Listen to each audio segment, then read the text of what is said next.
Okay. Hi. How is everybody? Anybody perchance try to, I need them up just a little bit, I think. I can't tell if people are sleeping or not. Anybody try to get to the plaza yesterday morning or come down to church at all? Talk about nowhere man in nowhere land. I live 6 blocks away, and it took me an hour and a half to get here. And it's like every intersection I came to, the policeman was pointing for me to turn in a direction that was away from the church. And I ended up down by KU Med Center in a line of about 30 cars, and we were all just kind of wandering around trying to get through this circle of people that were running. And at one point we were stopped for maybe 10 or 12 minutes, and there was this cacophony of horns that started honking, and you could just tell by the honk that they were angry horns. They weren't rooting for the runners. They were mad. And you look around at the people, and they were yelling out their windows, and it was just an incredible experience, actually, and a great time for me to practice my unity principle of peace of mind, and the practice didn't go well, but anyway. A couple weeks ago we had question and answer session here at church, and one of the questions was, what is the meaning of life? Well, when I went back and listened to the tape, and I listened to my answer to that, what is the meaning of life, it confused me. I thought, what on earth am I saying? It doesn't make any sense. And other people had come up and said, I was a little bit confused by your answer, what is the meaning of life? So I'd like to just quickly review it this morning. The first thing that we have to understand is that we live in 2 realms. There's a physical realm of existence, which is that which we can sense, we can see, it's the body. And then there's the invisible realm of existence, which is the spiritual realm. The spiritual realm is unavailable to our senses. It's beyond our perception. We can only experience it through our intuition.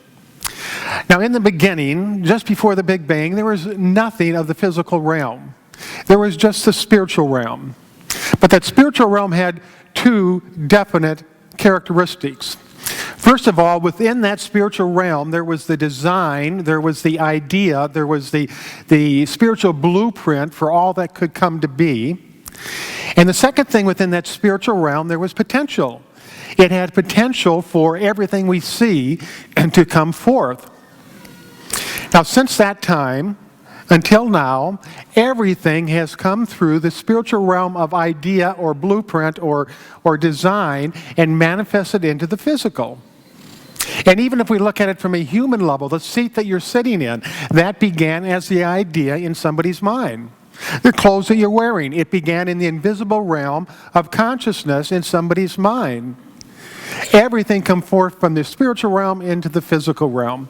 And in knowing this, we can understand that what we see and what we sense isn't all that there can be. Within the acorn, there is the spiritual blueprint of the fully grown oak tree. Within the tiny seed, there is the potential and the design to become the fully blossomed flower. And so it is with you and me. When each and every one of us first came into being, we were infinitesimally small, invisible to the unaided eye. But within that very first cellular being, there was the same 2 characteristics. There was design for what we could be, and there was also the potential to become that. And it's really kind of a beautiful dance how spirit holds the design and the potential, yet it needs us to manifest that design and potential into the physical world. At the same time, we need spirit for our existence. The 2 are together. We're spiritual beings and we're human beings. Now, the point of that is that we have potential within us, that we're not the finished product, that we're students of life, we're not graduates of life. Imagine back when you were just a small child. At that point in time, you were on an accelerated rate of learning. It's almost incomprehensible what little people can learn. Or in some days, you learn up to 15 new words. In your elementary years, you learned hundreds of rules of grammar, hundreds of mathematical equations, hundreds of facts. The world and yourself slowly began to reveal itself as to all that it could be. The point is that you still have that same ability to learn, to grow, to evolve in you right now. You still have that potential in the spiritual realm of your being. You still have the ability to come forth and create the life that you choose. We need three things in order to have a happy life. First of all, our life has to have meaning. There has to be a reason to it all. Second of all, we have to have a purpose. We have to feel like we fit in, that we're an important part of this world, that there's a certain benefit that the world receives as a result of our existence. And then the third thing is fulfillment. We need the rewards of our labor. We need to feel some sort of fulfillment. We need to be grateful and happy for the life that we have. And this brings us to the meaning of life. The meaning of life is progressive, creative expression. And that's actually what's been in place for the last 14 billion years. For you and me, what that means is progressive is a positive, onward, forward. Creative is becoming more than what we are, more than what we have been, what we can be. And expression is then expressing that into the world. So in a positive way, we create a greater expression of ourselves. And when we do that, we are fulfilled because that gives us meaning, that gives us fulfillment, and that gives us purpose. All three things come from that creative, progressive expression that we put forth. Now that sounds great, but oftentimes when we get to that point in life where we stop creating, that's when life doesn't feel so good. Spirit's primary characteristic is creativity. Spirit creates. Everything we see has been created by Spirit.